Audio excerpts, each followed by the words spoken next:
Alisa Nindya duduk tegak. Punggungnya tidak menyentuh sandaran kursi bludru di ruang merak, sebuah ballroom privat di Hotel Grandika. Suara dentingan sendok perak, gelak tawa basa-basi, dan aroma trufle yang kaya seharusnya menciptakan suasana hangat. Namun, bagi Alisa, malam ini terasa dingin, kaku, dan berbau besi. Ia hadir sebagai dekorasi pelengkap bagi Ryan Aditama, suaminya, seorang pewaris yang ambisius dan arogan dari Aditama Group. Mereka sedang menghadiri pesta ulang tahun ke-60 kolega penting, dan Ryan, yang selalu haus perhatian, baru saja menyelesaikan pidato pujian yang berlebihan. Alisa tersenyum tipis, senyum yang sudah ia latih selama 8 tahun pernikahan. Elegan, sedikit misterius, dan benar-benar kosong. Ia melirik jam tangan custom-nya. Pukul 20.45. 4 jam lagi, ia akan bebas dari drama ini. Namun, ketenangan itu hancur dalam hitungan detik. Ryan kembali ke meja mereka dengan langkah tergesa-gesa. Wajahnya merah padam seperti anggur burgundi yang baru tumpah. Ia tidak berbicara, tetapi melempar sebuah ponsel dengan brutal ke atas meja, tepat di depan piring porselen Alisa. Layar ponsel itu menampilkan screenshot mutasi rekening dengan nominal fantastis, didominasi oleh transaksi dari butik desainer Eropa, galeri seni, dan pembelian saham minoritas yang aneh. Apa ini? Suara Ryan tertahan, tetapi getarannya sudah menarik perhatian 4 pasang mata dari meja sebelah. Alisa meletakkan pisau steak di sisi piring, suaranya tenang, kontras dengan raut wajah suaminya. Apa, Ryan? Itu tagihan bulanan. Seperti biasa. Seperti biasa, katamu. Ryan kini tidak lagi menahan diri. Ia menampar meja dengan keras, membuat gelas-gelas di sekitarnya bergetar. Beberapa kepala di ruangan itu kini menoleh ke arah mereka, termasuk Ibu Tari Aditama, ibu mertuanya, yang duduk di meja VIP tak jauh dari sana. Kau menghabiskan uangku sebanyak ini hanya dalam 2 minggu? Untuk apa? Untuk pamer di lingkungan sosialita yang bahkan tidak peduli padamu. Alisa tetap diam. Tatapannya dingin. Matanya tidak berkedip. Keheningan yang tiba-tiba ini justru membuat Ryan semakin merasa berhak atas amarahnya. Kau tahu, Alisa. Ryan merendahkan suaranya, tetapi dengan intonasi tajam yang didengar semua orang di meja itu. Aku membiarkanmu membeli itu semua karena aku pikir kau punya sedikit harga diri. Tapi ternyata, kau hanyalah parasit kelas atas. Kau menempel pada nama Aditama, menikmati kemewahan yang bukan hasil jerih payahmu. Semua uang ini, semuanya milikku. Rasa panas menjalari wajah Alisa. Bukan karena malu, tetapi karena kemarahan yang ia paksa masuk kembali ke dalam rongga dadanya. Ia telah membiarkan pria ini merendahkannya selama bertahun-tahun, mengira ia tidak memiliki pilihan. Tapi, malam ini, di depan semua orang, itu melewati batas. Ryan, jaga bicaramu. Kita ada di tempat umum. Bisik Alisa, suaranya mengandung peringatan. Peringatan itu justru memicu ledakan Ryan. Ia berdiri sepenuhnya, tubuhnya menjulang di atas Alisa. Aku harus menjaga bicaraku, aku harus menjaga uangku. Mulai malam ini, Ryan mengatakannya dengan nada penuh kemenangan, seolah ia baru saja memenangkan perang dunia. Semua rekening bersama kita, semua kartu kredit, semua akses online Bank MU, akan kubekukan. Aku mau lihat bagaimana seorang wanita manja sepertimu bisa bertahan tanpa hartaku, tanpa nama Aditama. Kau tidak akan bisa hidup. Dengar itu? Kau bukan apa-apa tanpaku. Di seberang ruangan, Ibu Tari Aditama menyambut ucapan putranya dengan tawa yang nyaring dan serak. Tawa itu, bagi Alisa, lebih menyakitkan daripada kata-kata Ryan. Itu adalah tawa penuh kepuasan dari seorang wanita yang selama ini yakin bahwa menantunya hanyalah beban tak berguna. Ibu Tari bahkan mengangkat segelas wine ke arah Ryan, memberikan isyarat persetujuan tanpa malu-malu. Para tamu mulai berbisik-bisik. Beberapa wanita menatap Alisa dengan rasa kasihan yang merendahkan, sementara pria-pria lain berbisik memuji ketegasan Ryan. Selama beberapa menit, Alisa menjadi pusat perhatian, sebuah monumen bisu dari kehancuran martabat. Alisa akhirnya bergerak. Perlahan, ia mengambil serbet linen, menyentuh sudut bibirnya, dan meletakkannya kembali. Ia mencondongkan tubuh sedikit ke depan, menatap lurus ke mata Ryan yang dipenuhi api kemenangan, dan berbisik dengan suara yang hanya bisa didengar oleh suaminya dan 1-2 orang di dekatnya. "Kau membekukan rekeningku?" tanya Alisa, suaranya datar, tanpa emosi. Ryan menyeringai lebar. "Ya. Dan aku harap kau belajar untuk menghargai setiap sen yang aku berikan, sayang." Alisa menarik napas. Senyum kecil, hampir tak terlihat, muncul di sudut bibirnya. "Baiklah.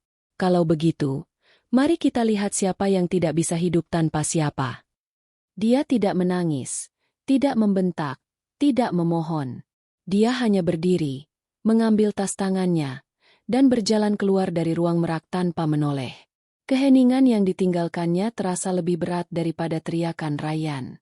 Alisa tiba di rumah yang terasa seperti museum dingin itu pukul 22. Ryan dan Tari, yang pulang beberapa jam kemudian, mungkin mengira ia sedang menangis di kamar tidur utama. Mereka salah. Alisa berdiri di balkon kamar kerja pribadinya, ruangan yang selama ini Ryan pikir hanya ia gunakan untuk membaca majalah mode dengan pemandangan gemerlap lampu kota di hadapannya. Ia mengeluarkan ponsel kedua, ponsel yang jauh lebih tipis dan berteknologi tinggi, yang selama ini tersembunyi di balik lapisan baja dalam brankas mini.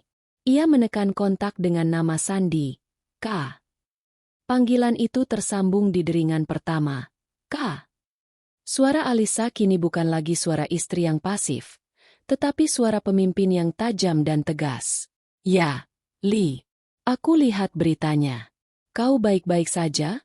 tanya suara di seberang sana, terdengar khawatir namun profesional. "Aku sangat baik. Aku baru saja mendapatkan push yang aku butuhkan," jawab Alisa. Ia menyeringai tipis, pandangan matanya berkilat dingin. "Ryan Aditama baru saja melakukan kesalahan terbesar dalam hidupnya. Dia baru saja membekukan rekeningku. Dia bilang aku tidak akan bisa hidup tanpa dia." Ia menjeda, melihat ke arah pintu kamar utama yang tertutup rapat. Tempat Ryan mungkin sudah tertidur pulas dengan rasa puas diri. "Aku mau kau hubungi Chief Legal Officer kita. Aku ingin semua dokumen sudah siap pada jam 7 pagi. Gugatan cerai, gugatan pemisahan aset, dan yang paling penting, aktifkan rencana Phoenix. Aku ingin Ryan dan ibunya terbangun besok pagi dan menyadari bahwa orang yang mereka sebut parasit hari ini adalah orang yang akan membeli seluruh kehidupan mereka." Perintah Alisa, suaranya penuh otoritas yang tak terbantahkan. Ia mematikan panggilan, mengambil napas dalam-dalam. Tekanan yang ia rasakan di restoran tadi malam telah berubah menjadi tekad membara. "Kau bilang aku bukan apa-apa tanpa uangmu, Ryan?" bisik Alisa pada keheningan. "Kau bahkan tidak tahu siapa aku sebenarnya." Esok hari, penyesalan mereka akan dimulai. Dan itu akan selamanya terpatri dalam ingatan mereka. Pukul 2 dini hari. Suasana di kediaman mewah Aditama sunyi senyap, diselimuti oleh kepuasan palsu Ryan yang terlelap. Namun, di kamar kerja terpisah di lantai 2, Alisa Nindya tidak tidur. Energi adrenalin dan tekad membakar seluruh sarafnya. Ia tidak menangis, tidak merenung. Waktunya terlalu berharga untuk emosi yang sia-sia. Ponsel rahasia Alisa, yang disebut "Komandan" oleh beberapa orang, bergetar lagi. Panggilan dari kontak berlabel Lara Capital. "Selamat pagi, Bu Alisa," sapa suara di seberang. Seorang wanita bernama Carla, Chief Legal Officer di firma investasi kelas dunia. Suaranya terdengar renyah dan waspada, meski waktu menunjukkan dini hari. "Pagi, Carla. Aku ingin rencana Phoenix diaktifkan sekarang," ujar Alisa, tanpa basa-basi. Ia duduk di depan layar besar yang menampilkan grafik saham dan data finansial yang rumit, sebuah pemandangan yang tak pernah Ryan bayangkan bisa dipahami oleh istrinya. Carla menarik napas. Terdengar jelas ada kegembiraan profesional yang tertahan. "Baik, Bu. Saya sudah memprediksi ini. Semalam, kami melihat transfer dana besar dari rekening pribadi Tuan Ryan ke rekening holding Aditama Group, yang tampaknya dilakukan dengan terburu-buru. Kami berasumsi itu sebagai langkah pencegahan dari pihaknya." Alisa tersenyum dingin. Langkah pencegahan? Itu kepanikan. Carla. Dia mengira ia menahan napas hidupku. Dia tidak tahu. Yang ia bekuan hanyalah uang saku yang sengaja aku sisihkan untuk membuatnya merasa superior. Selama ini, Ryan dan Ibu Tari percaya bahwa kekayaan Alisa berasal dari uang saku bulanan yang ia belanjakan dengan sembrono. Mereka tidak pernah tahu bahwa sejak 3 tahun lalu, Alisa telah mendirikan sebuah perusahaan induk investasi di bawah nama samaran, Lyra Ventures, yang namanya terinspirasi dari bintang di konstelasi Lyra. Investasi itulah yang membeli saham-saham minoritas yang ia klaim sebagai belanjaan aneh. Ryan perlahan-lahan membangun portofolio di luar negeri yang jauh melampaui valuasi seluruh Aditama Group. Laporkan status kepemilikan saham di Ryan Holdings. Perintah Alisa. Sudah kami periksa, Bu. Saham atas nama Anda di Ryan Holdings yang dibeli melalui dana pribadi Tuan Ryan adalah 15%. Namun, saham yang Anda pegang melalui Lyra Capital yang disamarkan atas nama perusahaan cangkang di Kaiman, yang berinvestasi di perusahaan pesaing utama Ryan Global Synergy totalnya mencapai 40%. Jelas Carla. Mata Alisa berkilat. Ini adalah senjata pamungkasnya. Ryan selalu membanggakan posisinya di Global Synergy, tidak menyadari bahwa ia hanya menjadi boneka di tangan investor yang sebenarnya. 40%. Cukup untuk menguasai mayoritas suara dengan sedikit dorongan. Aku ingin saham itu segera diungkap.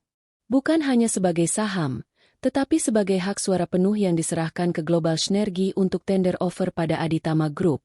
Instruksi Alisa. Buatlah tawaran akuisisi yang tidak bisa ditolak, dan pastikan Global Synergy menunjukku sebagai Chief Strategy Officer begitu proses ini selesai. Carla terdiam sejenak. Akuisisi perusahaan suaminya sendiri? Itu langkah yang sangat berani, Bu. Dia bilang aku tidak akan bisa hidup tanpa hartanya. Aku akan menunjukkan padanya bahwa aku tidak hanya bisa hidup, tapi aku akan mengambil harta miliknya. Itu bukan pembalasan, Carla. Itu adalah pemulihan harga diri, balas Alisa. Ia menutup laptop, kemudian beralih ke brankas kecil di balik lukisan surrealis. Brankas itu bukan berisi perhiasan, melainkan tumpukan dokumen. Ia mengeluarkan 2 amplop tebal. Yang pertama berisi bukti transfer dana miliaran yang ia setorkan ke rekening Ryan di awal pernikahan, dana pribadi dari warisan ibunya yang ia berikan agar Ryan bisa mempertahankan bisnis keluarga yang saat itu hampir bangkrut. Ryan menganggap dana itu sebagai hadiah dan telah lama melupakannya. Tetapi secara hukum, dana itu adalah pinjaman tanpa bunga. Amplop kedua berisi surat hak kepemilikan atas Villa Bali, rumah di London, dan sebagian besar koleksi seni di rumah yang mereka tinggali. Semua aset itu dibeli oleh Alisa secara diam-diam menggunakan dana Lyra Ventures, tetapi dicatatkan atas nama Ryan untuk menjaga kedamaian rumah tangga. Ryan mengira aset-aset tersebut adalah bukti kehebatan finansialnya. Alisa tersenyum miris. Selama ini, dia membiarkan Ryan bermain peran sebagai penyedia, sementara dia, sang istri manja, diam-diam memegang kendali atas pondasi kehidupan mereka. Pukul 4.30. Fajar mulai menyingsing di timur. Alisa mengenakan pakaian kasual, jauh dari gaun-gaun mahalnya. Ia memasukkan semua dokumen penting ke dalam tas kulit, meninggalkan amplop berisi gugatan cerai di atas meja kamar Ryan, tepat di sebelah kunci mobil sport favorit suaminya. Saat ia berjalan menuruni tangga utama, ia melihat pantulan dirinya di cermin besar. Bukan lagi Alisa yang tenang dan pasif yang ditertawakan Ibu Tari semalam. Ini adalah Alisa Nindya yang sesungguhnya. Seorang eksekutif yang dingin, cerdas, dan berbahaya. Ia menarik napas dalam-dalam sebelum membuka pintu. Udara pagi terasa segar dan membawa janji akan hari yang berbeda. Di luar, mobil hitam dengan kaca gelap sudah menunggunya, dikemudikan oleh seorang bodyguard yang selama ini ia sewa diam-diam, yang Ryan kira hanya pengemudi lama ayahnya. Alisa melangkah keluar rumah, meninggalkan rumah itu tanpa suara. Saat mobil menjauh, ia melirik ke belakang sekali lagi ke jendela kamar tidur Ryan. Nikmatilah pagi terakhirmu sebagai pemegang kendali, Ryan Aditama. Gumamnya. Saat ini, Ryan dan Tari mungkin masih memimpikan Alisa menangis dan memohon maaf. Tetapi saat mereka bangun dan membaca surat di meja itu, mereka akan menyadari bahwa sang parasit telah pergi, dan yang tersisa hanyalah kekacauan yang akan mereka sesali selamanya. Alisa tidak hanya meninggalkan Ryan, ia meninggalkan ranjau darat finansial yang diatur dengan presisi tinggi. Pagi di kediaman Aditama dimulai dengan aroma pahit. Ryan terbangun dengan perasaan puas yang mendalam. Kemarin malam adalah puncak kejayaannya. Ia telah menunjukkan kepada Alisa dan dunia bahwa dialah yang berkuasa. Dialah sumber dari segala kemewahan. Ia menanti tangisan, permohonan, dan janji untuk mengubah sikap dari istrinya. Ia melirik jam, pukul 8. Tidak ada suara dari Alisa. Pasti dia di kamar mandi, menangis seperti yang kukatakan pada ibu. Gumam Ryan sambil tersenyum ke cermin. Ia menuju meja nakas, tempat kunci mobilnya seharusnya berada. Namun, yang ia temukan bukan kunci.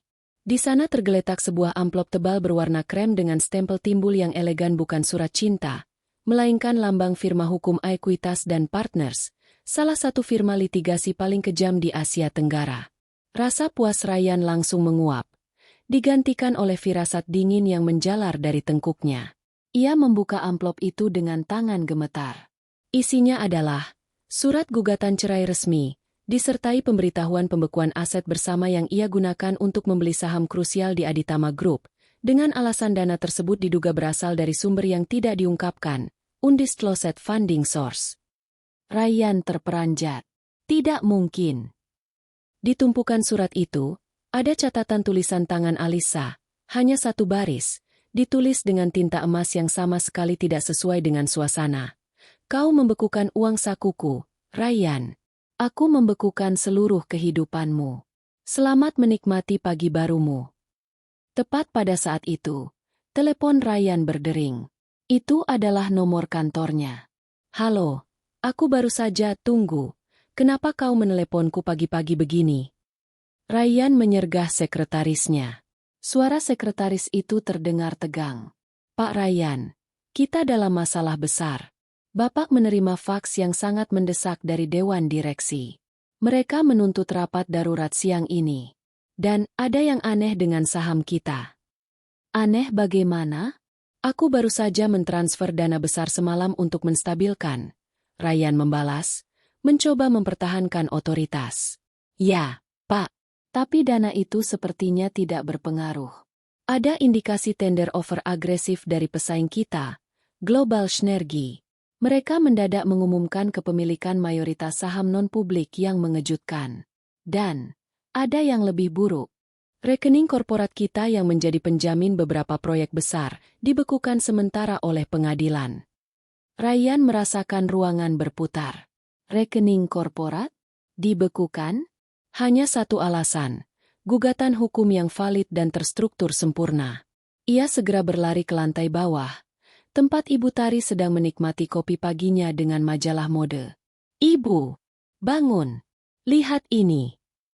Ryan melempar amplop itu ke meja. Ibu Tari, yang semalam masih tertawa puas, kini membaca dokumen tersebut dengan mata menyipit. Ekspresi sombongnya perlahan-lahan berubah menjadi kengerian.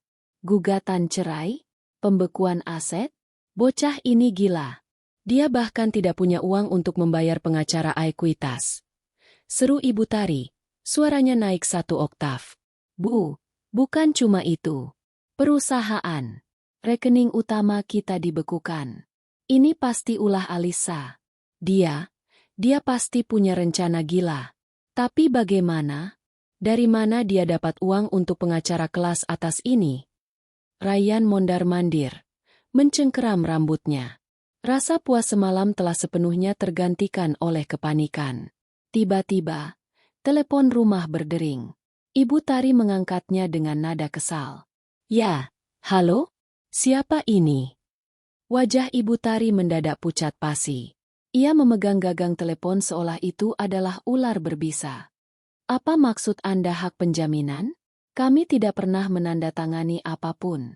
Rumah ini, Villa Bali, London itu milik kami. Suami saya yang membelinya. Ibu Tari berteriak. Ia membanting telepon. Ryan, itu dari bank properti.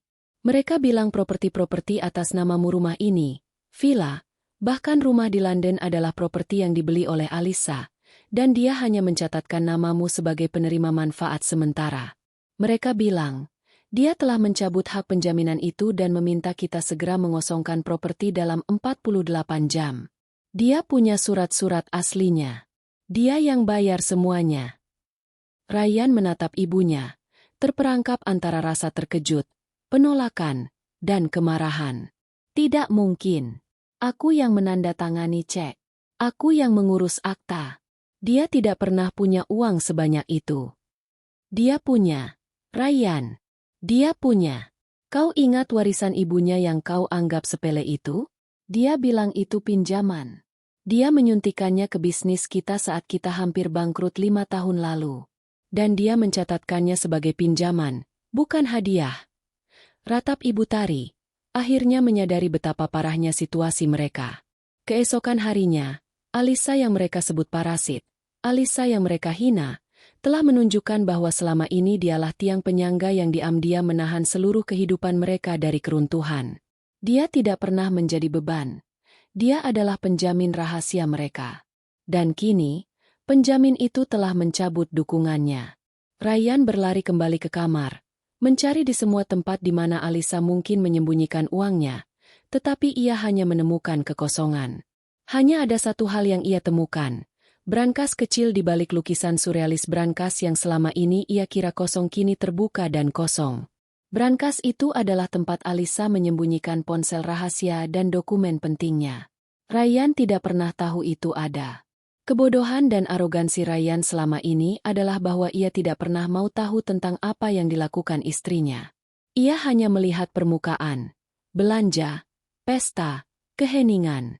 Ia tidak pernah melihat kecerdasan, ketenangan, dan terutama, jaringan finansial yang telah dibangun Alisa di bawah hidungnya. Kita harus segera bertemu pengacara. Kita harus menghentikan gugatan ini, teriak Ryan. Namun, ketika mereka mencoba menghubungi pengacara keluarga mereka, Dr. Wirawan, mereka menerima pesan yang sama-sama memukul telak. Dr. Wirawan tidak dapat menangani kasus mereka karena konflik kepentingan. Alisa telah melangkah lebih jauh. Ia telah mengambil pengacara keluarga mereka. Ryan Aditama dan Ibu Tari kini berdiri sendirian, di ambang kehancuran finansial dan hukum, ditelanjangi di rumah mereka sendiri, sementara Alisa Nindya sudah bergerak maju, menuju rapat darurat yang akan mengungkap identitas aslinya. Penyesalan itu mulai terasa. Dingin, tajam, dan sangat pahit. Pukul 11 siang.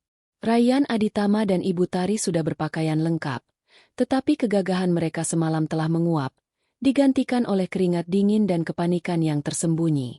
Mereka berdua duduk di kantor pengacara baru mereka, seorang pengacara muda yang panik dan jauh dari kelas Dr. Wirawan. Pengacara itu sedang berusaha memahami kekacauan yang ditinggalkan Alisa dalam 24 jam. Tuan Aditama, Bu Tari, situasinya rumit, ujar pengacara muda itu, Dito, sambil mengusap kacamata. Gugatan Nyonya Alisa sangat kuat. Bukti pinjaman yang dia berikan kepada Anda 5 tahun lalu itu otentik, dan dengan surat penjaminan properti yang ditariknya, kita tidak punya dasar hukum untuk mengklaim rumah-rumah tersebut. Tapi bagaimana dia bisa membayar ekuitas? Bagaimana dia punya uang sebanyak itu untuk membeli villa di Bali secara tunai? Raung Ryan, suaranya sudah serak karena frustrasi. Itu yang menjadi misteri, jawab Dito. Dana yang digunakan untuk membeli aset-aset tersebut berasal dari perusahaan investasi luar negeri, yang sayangnya kami tidak bisa melacak pemilik tunggalnya. Yang jelas, dana itu jauh lebih besar dari apapun yang pernah kita bayangkan Nyonya Alisa miliki. Tepat saat itu, ponsel Ryan berdering. Itu dari asistennya yang masih setia di Aditama Group. Ada apa lagi? Ryan menyergah. Nadanya tajam. Pak Ryan, rapat Dewan Direksi dimulai sekarang. Dan ini mengerikan. Global Synergi benar-benar mengajukan tender offer akuisisi terhadap perusahaan kita. Mereka mengklaim telah mengamankan 55% saham non-publik yang mengejutkan. Pak, nilai penawaran mereka keterlaluan. Kita tidak bisa menolaknya tanpa memicu kerugian finansial yang lebih besar. Ryan terpaku. Darahnya seolah membeku. 55%? Tapi siapa yang menjual? Saham-saham itu ada di tangan investor kecil yang loyal. Bukan, Pak. Saham itu ternyata terkonsolidasi di bawah satu payung perusahaan cangkang. Dan pemilik perusahaan cangkang itu baru saja terungkap. Bisik asistennya, terdengar ngeri. Ryan merasakan firasat buruk yang memuakkan. Siapa? Siapa pemiliknya? Desaknya. Asisten itu terdiam sesaat, lalu mengucapkan sebuah nama yang membuat Ryan menjatuhkan ponselnya ke karpet. Sementara Ryan dan Tari dilanda kehancuran di kantor pengacara, Alisa Nindya tiba di gedung pencakar langit Global Synergy. Ia tidak datang melalui pintu belakang. Ia tiba di lobi dengan rombongan pengawal, mengenakan powersuit berwarna navy yang didesain khusus, dan berjalan dengan aura otoritas yang memancarkan kekuatan absolut. Wajah Alisa terpampang jelas di layar berita bisnis di lobi. Judul berita berkedip-kedip. Lira Ventures akuisisi Aditama Group. Di balik Lira, ada sosok yang tak terduga. Di lantai teratas, ruang rapat direksi Global Synergy, suasana tegang. Para direksi Global Synergy, yang dikenal kejam dan efisien, menanti. Pintu dibuka, dan Alisa melangkah masuk. Ia tidak lagi menampakkan diri sebagai istri manja Ryan Aditama. Ia adalah Lira, sosok di balik Lira Ventures, yang identitasnya selama ini disamarkan oleh tim keuangannya untuk menyusup ke pasar tanpa menarik perhatian pesaing. Selamat siang, semuanya. Sapa Alisa. Suaranya kini penuh resonansi, jauh dari bisikan takut yang biasa ia gunakan di rumah. Terima kasih atas kerjasama Anda dalam rencana Phoenix. Kepala CEO Global Synergy, seorang veteran industri yang keras, tersenyum dan mengangguk. Tentu, Miss Lira. Kami selalu menghormati pemain yang strategis. Tapi, sebelum kita resmi menandatangani akuisisi ini, kami harus bertanya, mengapa Anda bersusah payah mengambil alih perusahaan bekas suami Anda, Aditama Group, yang sebenarnya bernilai lebih kecil dari aset Anda yang lain? Alisa berjalan ke meja, meletakkan tangannya di atas dokumen tebal berisi kesepakatan akuisisi yang akan ditandatangani. Matanya berkilat tajam. Tuan CEO, Aditama Group bukan soal nilai. Itu soal pelajaran. Suami saya, Tuan Ryan Aditama, merasa bahwa dia adalah segalanya dan saya bukan apa-apa tanpanya. Dia membekukan rekening, uang saku, saya di depan umum, menghina martabat saya. Jelas Alisa. Ia berhenti sejenak, menatap setiap wajah di ruangan itu, memastikan setiap kata tersampaikan dengan jelas. Saya ingin memastikan bahwa ketika ia bangun besok pagi, ia menyadari bahwa istri yang ia sebut parasit kemarin adalah orang yang hari ini memegang seluruh nasib finansial dan profesionalnya. Saya tidak hanya membekukan hartanya, saya akan membeli perusahaannya, lalu mendepaknya dari kantornya sendiri. Inilah arti dari penyesalan seumur hidup, tegas Alisa. Suaranya tenang namun mematikan.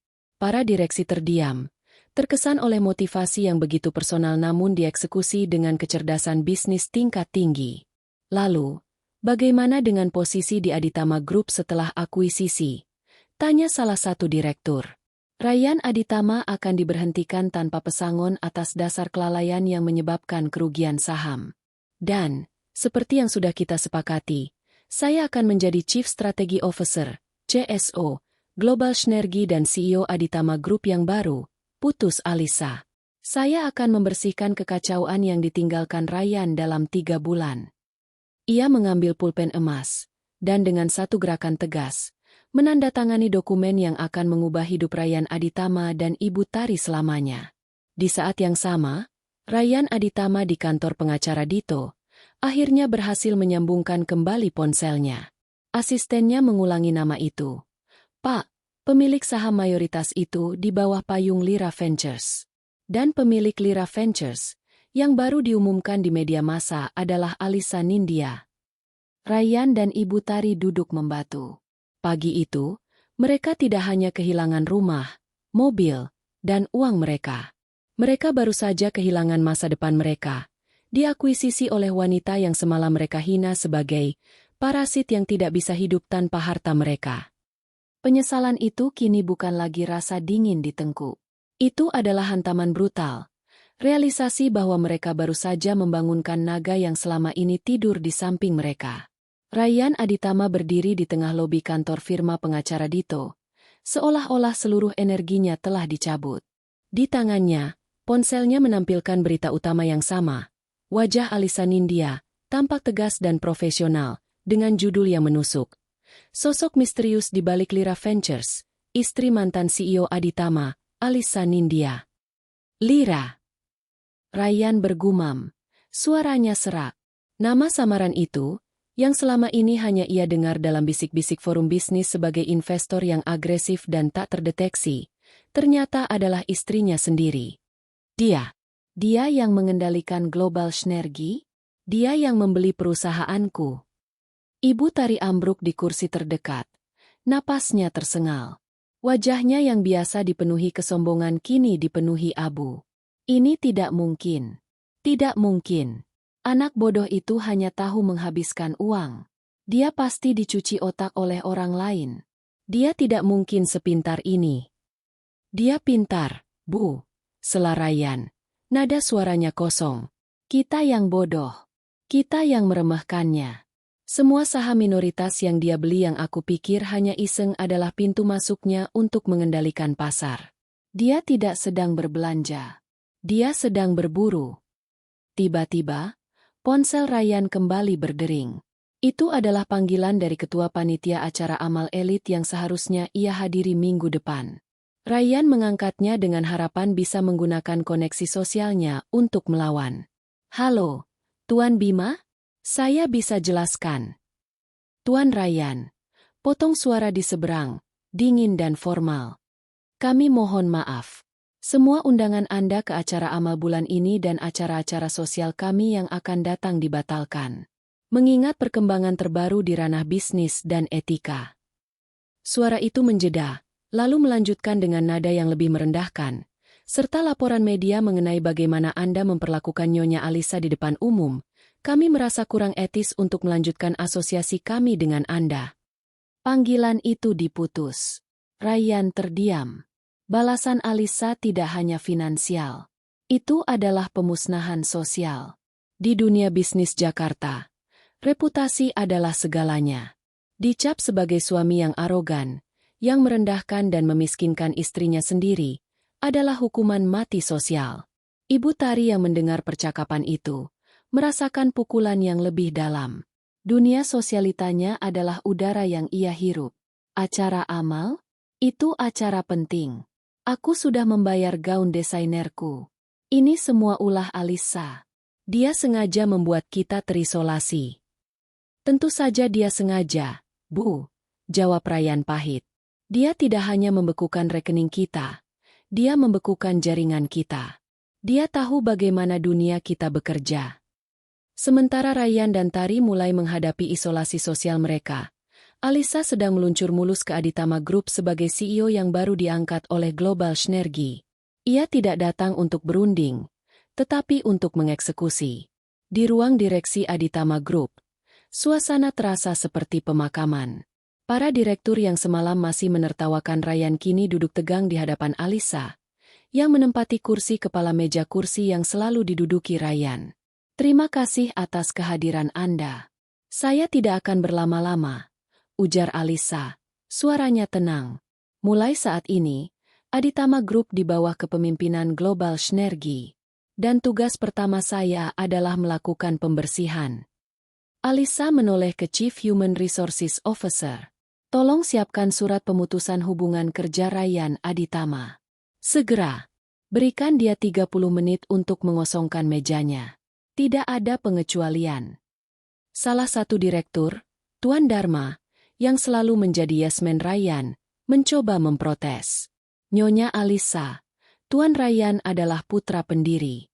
Dia harus diberi waktu. Alisa memotongnya dengan tatapan tajam. Tuan Dharma, saya ingat betul Anda adalah orang pertama yang tertawa paling keras di pesta Bapak Hartono semalam, setelah Tuan Ryan menyebut saya, parasit. Hari ini, saya adalah CEO Anda, dan Tuan Ryan adalah mantan CEO yang diberhentikan karena kelalaian. Anda punya dua pilihan, ikuti perintah saya, atau surat PHK Anda menyusul dalam 60 detik. Tuan Dharma langsung terdiam, pucat pasi. Perintah pun dilaksanakan dengan cepat. 30 menit kemudian, Ryan menerima email pemutusan hubungannya, tanpa ampun dan tanpa pesangon. Ia bahkan tidak diizinkan masuk ke gedung kantornya sendiri untuk mengambil barang-barang pribadinya. Kotak kardus berisi barang-barangnya dikirimkan ke alamat rumah yang kini bukan lagi miliknya. Ketika Ryan dan Ibu Tari kembali ke rumah, yang seharusnya menjadi benteng terakhir mereka menemukan pintu gerbang terkunci rapat. Sebuah surat pemberitahuan dari Equitas O Partners ditempel di pagar. Penyitaan properti. Batas waktu pengosongan properti telah berakhir.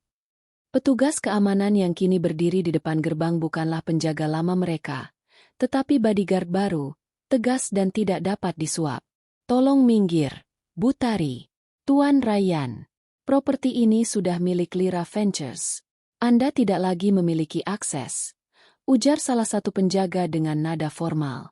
Ryan, yang kini sudah tidak punya kantor, tidak punya rumah, dan tidak punya uang tunai, merasakan kengerian yang sesungguhnya. Ia menoleh ke ibunya, Ibu Tari, yang selalu anggun. Kini menangis histeris di pinggir jalan, memegang tas tangan mahalnya yang terasa begitu ironis. Alisa, beraninya kau. Aku ibu mertuamu. Kau tidak bisa melakukan ini, teriak Ibu Tari. Jawabannya datang bukan dari Alisa, melainkan dari telepon Ryan. Sebuah pesan teks dari nomor yang tidak dikenal. Pesan itu hanya berisi foto screenshot transfer bank. Uang yang dibekukan Ryan semalam telah dikembalikan ke rekening Alisa, bersama dengan bunga bank yang sangat kecil. Di bawahnya, ada kalimat singkat. Terima kasih atas pengembalian dana, Ryan. Aku tidak butuh uangmu. Aku hanya butuh keadilan. Aku sudah membalasnya berkali-kali lipat. Ryan menatap pesan itu, menyadari bahwa ia baru saja kehilangan segalanya. Sementara Alisa bahkan tidak membutuhkan uang yang ia bekukan. Penyesalan itu kini berubah menjadi keputusasaan yang nyata. Balasan finansial dan sosial telah disempurnakan. Minggu berlalu. 3 minggu sejak hari di mana Ryan Aditama mengira ia telah menghancurkan istrinya di restoran mewah. Dalam waktu sesingkat itu, Ryan dan Ibu Tari menjadi tunawisma di mata masyarakat elit Jakarta. Mereka terpaksa menumpang di apartemen kecil yang hampir tidak terawat milik seorang kerabat jauh yang kasihan sebuah kontrakan kumuh dibandingkan dengan kemewahan yang mereka tinggalkan. Ryan, mantan CEO Aditama Group, kini menghabiskan hari-harinya di kafe murah, mengenakan kemeja yang sama, berusaha mati-matian menghubungi kolega lama yang semuanya menolak panggilannya. Keangkuhannya telah menguap, digantikan oleh keputusasaan dan rasa malu yang membakar. Ibu Tari, yang selalu dikelilingi pelayan dan kemewahan, kini harus mencuci pakaiannya sendiri dan memasak di dapur kecil. Tawa sinisnya telah berubah menjadi ratapan kesal yang tak pernah berhenti. Ini semua salahmu, Ryan. Ratap Ibu Tari pada suatu sore. Kalau saja kau tidak bertingkah seperti orang bodoh di depan umum. Kalau saja kau tidak membekukan rekeningnya. Dia tidak akan melakukan ini. Ryan tidak membantah. Ia tahu ibunya benar. Arogansi sesaatnya telah memicu kehancuran total. Ia telah meremehkan seorang wanita yang ternyata adalah investor jenius. Seorang ahli strategi yang bermain di liga yang berbeda.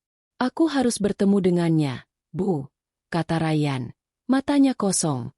Aku harus memohon. Mungkin dia masih punya sedikit hati nurani. Ibu Tari mendongak. Ada sedikit harapan palsu di matanya. Ya, tentu saja. Dia pasti masih mencintaimu. Nak, dia hanya marah. Dia ingin kau minta maaf. Pergi. Temui dia. Ryan menghabiskan sisa uang tunainya untuk membeli setelan jas terbaik yang tersisa di lemari dan membayar taksi menuju markas baru Aditama Group, gedung yang dulunya ia kuasai, kini dikuasai istrinya. Ia berhasil menyelinap masuk ke lobi dan menunggu di balik pilar marmer. Jantungnya berdebar kencang. Pukul 18. Ia melihat sosok itu. Alisa Nindya keluar dari lift privat, dikelilingi bodyguard yang berjas hitam dan seorang asisten yang sibuk memegang dokumen.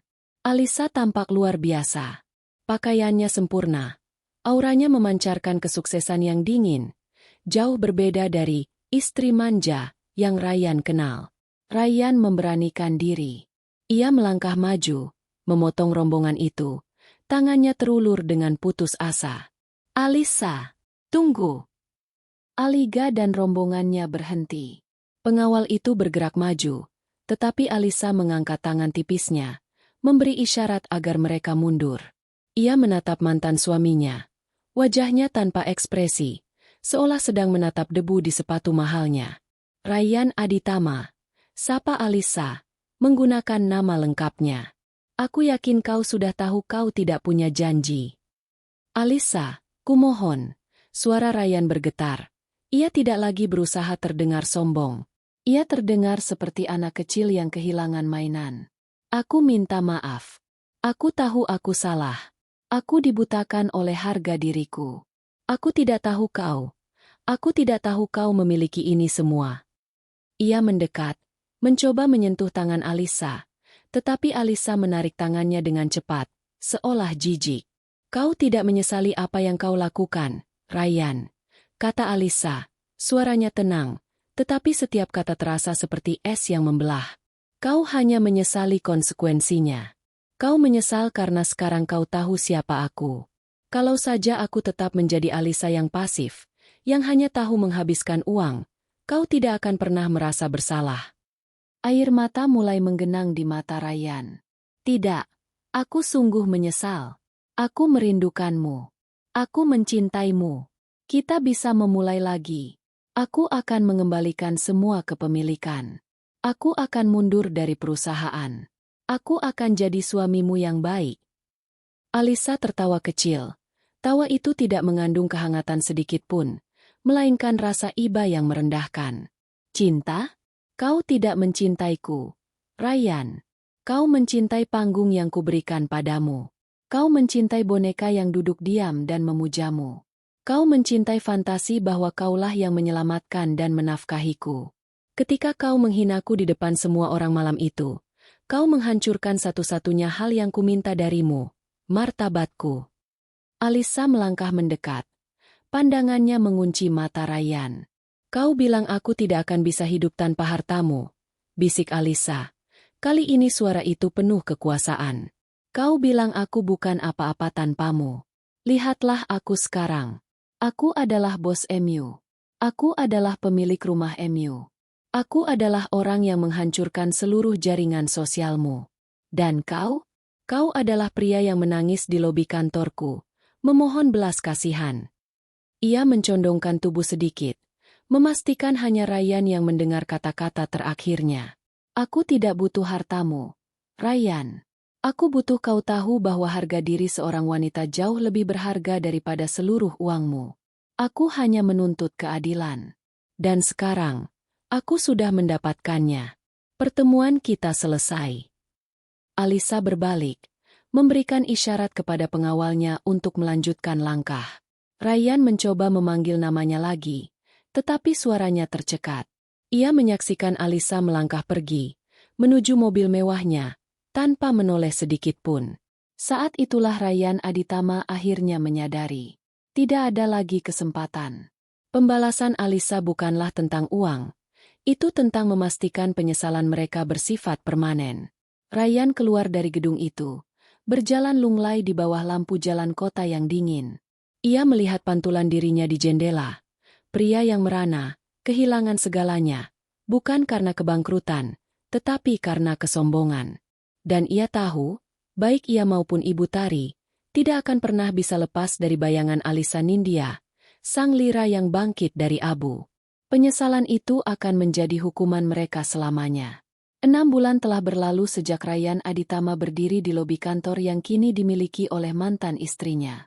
Debu skandal Aditama Group telah mereda, tetapi konsekuensinya menetap seperti kerak yang membandel.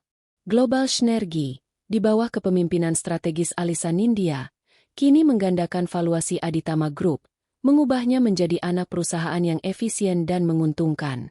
Di mata dunia bisnis, Alisa adalah lira, seorang visioner yang kejam namun brilian, yang namanya disandingkan dengan para titan industri. Kisah kebangkitannya, yang bermula dari penghinaan publik, menjadi legenda yang sering dibicarakan dalam rapat-rapat dewan direksi sebuah peringatan tentang bahaya meremehkan siapapun. Ryan dan Ibu Tari, di sisi lain, tenggelam dalam anonimitas yang pahit. Setelah diusir dari properti mereka, dan aset pribadi Ryan lainnya disita untuk melunasi utang yang tersembunyi, mereka terpaksa pindah ke pinggiran kota, hidup dari sisa-sisa dana pensiun Ibu Tari.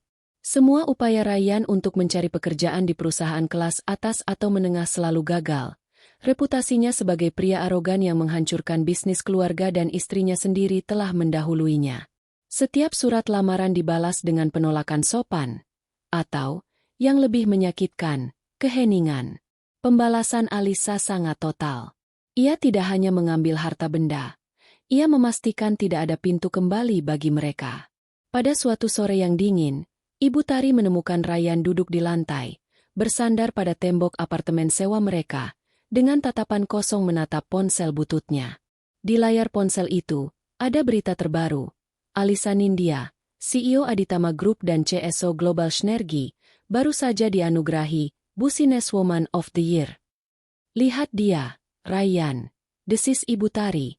Suaranya dipenuhi campuran kebencian dan kekaguman yang menyakitkan. Dia di puncak.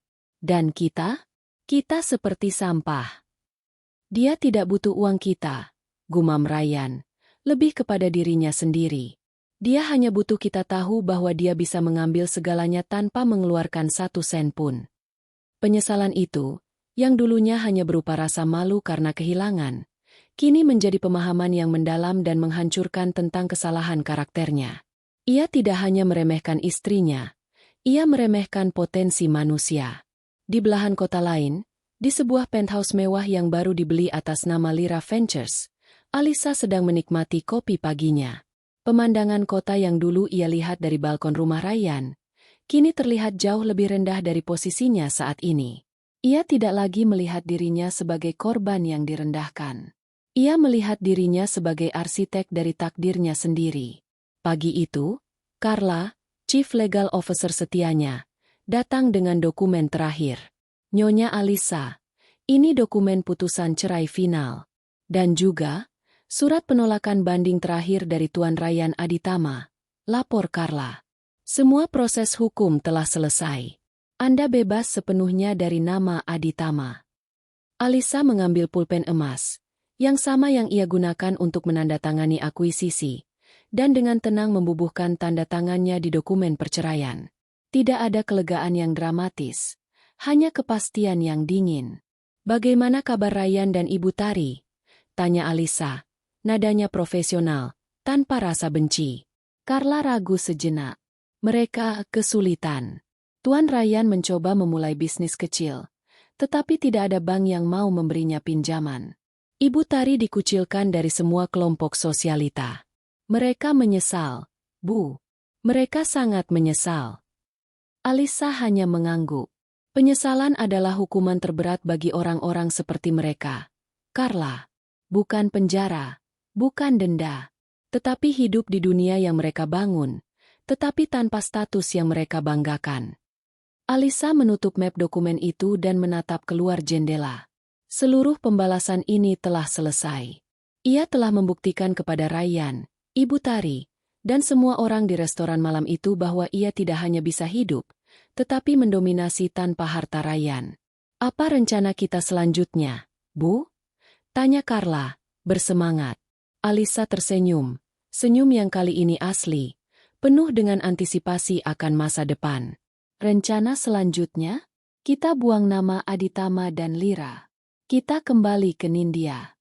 Dan kita mulai berekspansi ke pasar global. Aku tidak lagi ingin fokus pada pembalasan.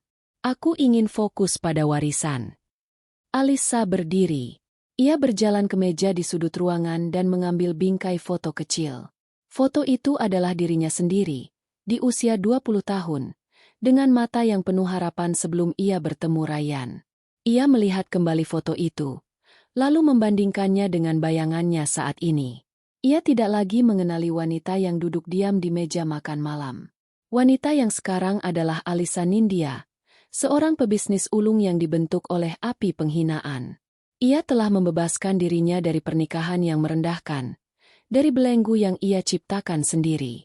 Ryan dan Tari, yang mengira mereka akan melihatnya merangkak kembali, kini terpaksa hidup selamanya di bawah bayangan kesuksesan Alisa, diingatkan setiap hari melalui berita dan bisikan tentang wanita yang mereka hancurkan, yang kemudian bangkit untuk mengambil alih segalanya.